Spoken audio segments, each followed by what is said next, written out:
There has been a lot written about the recent impairment charge at Kraft Heinz. You were quoted as stating that you recognize that Berkshire overpaid for Kraft Heinz. Clearly, major retail chains are being more aggressive in developing house brands. In addition, Amazon has announced intentions to launch grocery outlets, meaning that, as Mr. Bezos has often stated, your margin is my opportunity.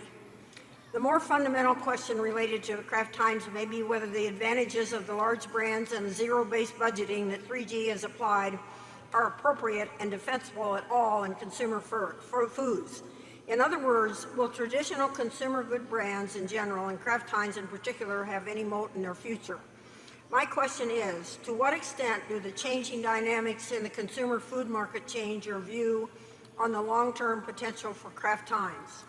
Yeah, actually what I said was we paid too much for Heinz.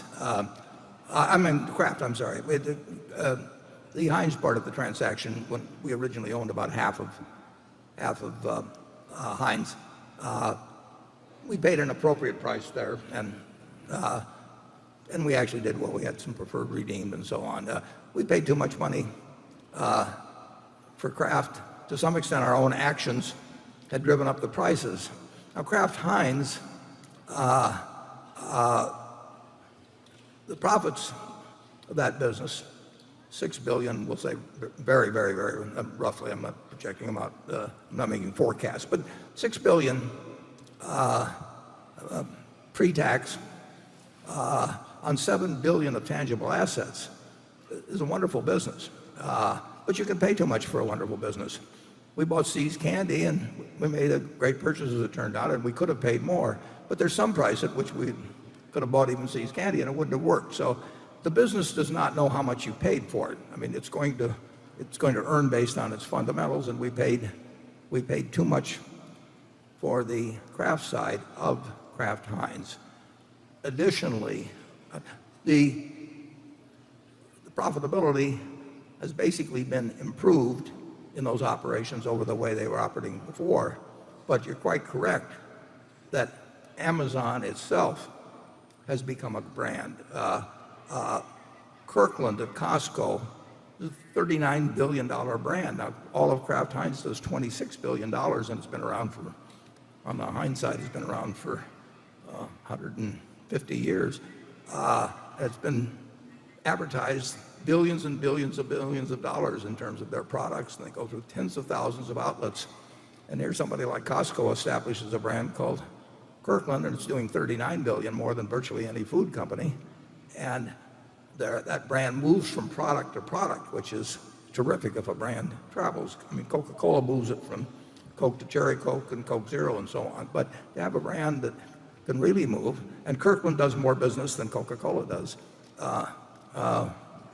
And Kirkland operates through 775 or so stores, they call them warehouses at Costco, and Coca-Cola's through millions of distribution outlets. So brands, the retailer and the brands have always struggled as to who gets the upper hand in moving a product to the consumers. And there's no question in my mind that the position of the retailer relative to the brands, which varies enormously around the world in different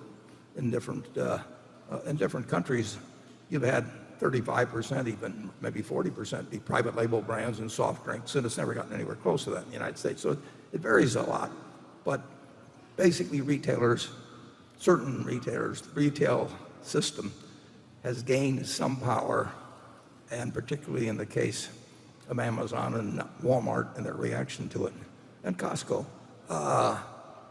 and Aldi and some others I can name, has gained in power relative to brands. Kraft Heinz is still doing very well operationally, but we paid too much. We paid $50 billion. It would have been a different business. It'd still be earning the same amount. You can turn any investment into a bad deal by paying too much. What you can't do is turn any investment into a good deal by paying little, which is sort of how I started out in this world. But the idea of buying the cigar butts that are declining, or poor businesses, for a bargain price is not something that we try to do anymore. We try to buy good businesses at a decent price, and we made a mistake on the Kraft part of Kraft Heinz. Charlie? Well, it's not a tragedy that out of two transactions, one worked wonderfully and the other didn't work so well. That happens.